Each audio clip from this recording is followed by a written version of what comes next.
All right, so here we are with Woody. I actually put his food on his bed, and I wanted to let you know that when he is eating or drinking, he can stand up. So the bed's just sitting on the corner, actually. I didn't grab my stand yet. So it's just sitting there on the corner. He can stand up to eat, but as soon as he's not actively eating and he's just like looking at it or digging at it or whatever, then his bum has to go down. But when he wants to eat or drink, he can stand up to eat or drink, and then his bum will just go down as soon as he is done with that. Um, Woody is rocking it this morning. The kids are not awake yet. They don't wake up till a little later, but he is doing a great job. We're adding in those excitable things and just working on. Coming, just a second. Oh, here he's all done eating, so I'm gonna apply distance pressure.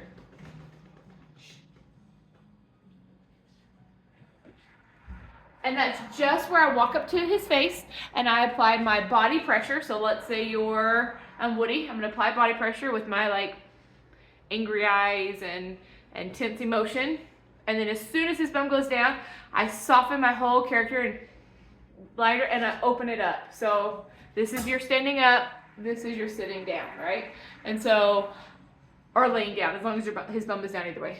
I'm really wanting that emotion to go into it. Dogs can really feel that emotion and read it. And so it's important to make sure you have the right emotion when you're approaching Woody, because he's doing a great job. I should be soft and excited and good boy, that's a good boy.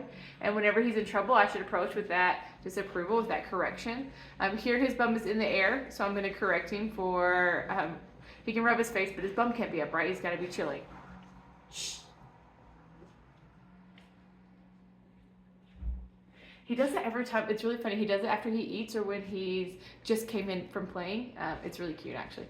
But he's going to go and eat. That's totally fine. You're kind of just reading him and seeing, okay, what are you doing?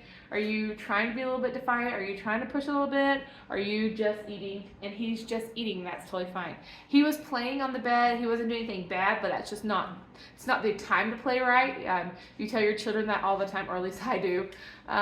Church is not the place for you to wrestle with each other. I'm totally fine if y'all do it at home. So free play is a great time to rub your face and roll around and be a goob.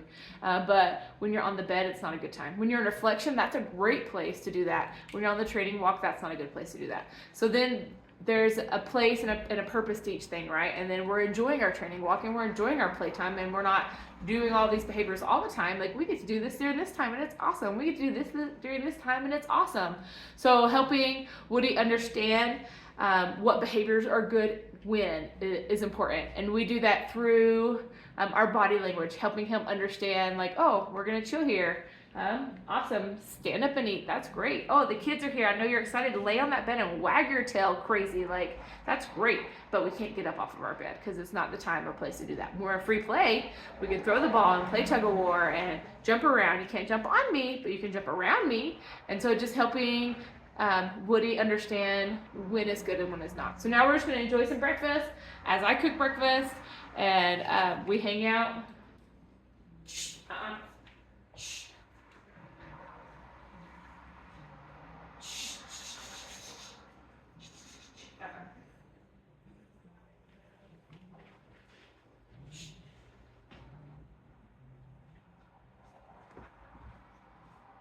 So right there, Woody got off the bed. I sent him to the bed, but he didn't put his bum down before he started eating. He went over and said, fine, I'm going to eat then. And I said, no, no, no. Like, first you have to realize what you did was wrong, and then you can stand up and eat.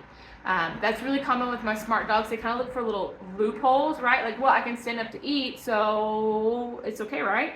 Well, no, but first you have to be corrected for getting off the bed to begin with. You shouldn't have got off the bed.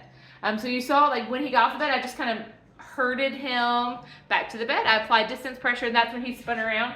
I used that leash to apply some contact pressure as if we were on our training walk and I was doing that reset, that bum down, that sit.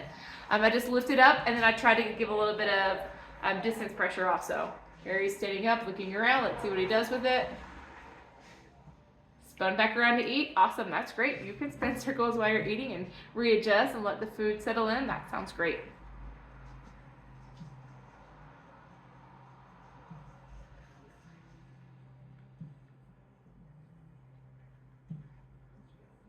He's so funny. He's picking through his food right now.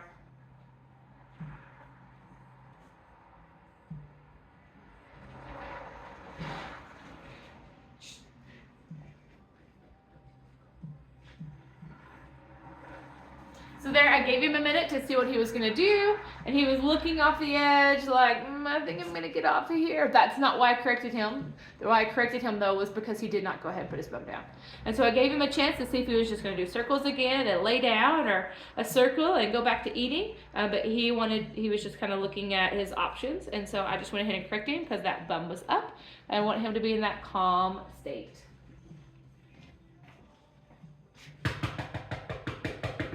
Just a second. He's doing great.